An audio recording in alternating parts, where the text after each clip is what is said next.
Let's see how we can filter some rows and export only the selected rows in PhpMyAdmin.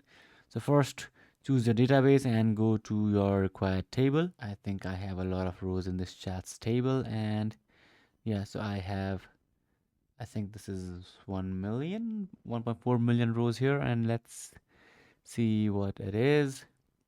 So let's go to the last page, and let's say I just want, okay, this is not the last page, but anyway, this is the last page. Okay, so let's say I want data from 4th of, not 4th, 13th of April of 2024 to 13th of April of 2025. All right, so what you can do is first just write the query here where you say where date time is greater than equals to this and date time is less than equals to 2025 13 April. Okay, now this is SQL query, and you run this and your data will be filtered. Now if you want to do this without running this query, what you can do is you can just, okay, not this filter, you can just click on the search here, and here you can have your condition, that is where date time is greater than or equals to the date that you have selected here, and you can just click on go, and you will see all the data that is greater than this date here.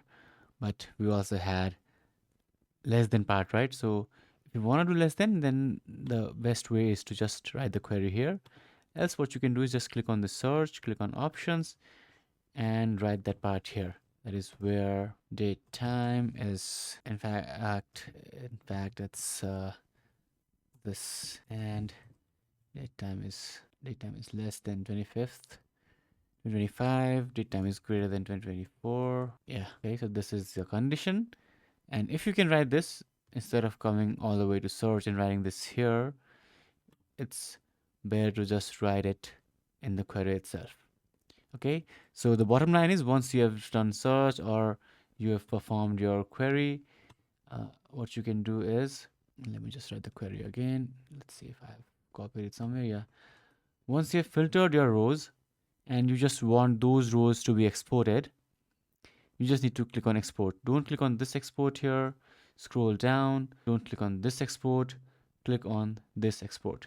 Okay, so if you want to use this export, just select the rows that you want to export. Like if you just select these 3 rows and click on export, then it will work. All right, but if you want all of these rows, what you can do is uncheck everything and just click on export here, choose SQL or CSV, and just choose CSV because I want to give it to somebody who wants to view it in Excel, and just click on go, and as you can see your download has started and it is now complete. So this is how you can filter and export just selected rows from selected tables in PhpMyAdmin. If you have any questions, let me know in the comments below.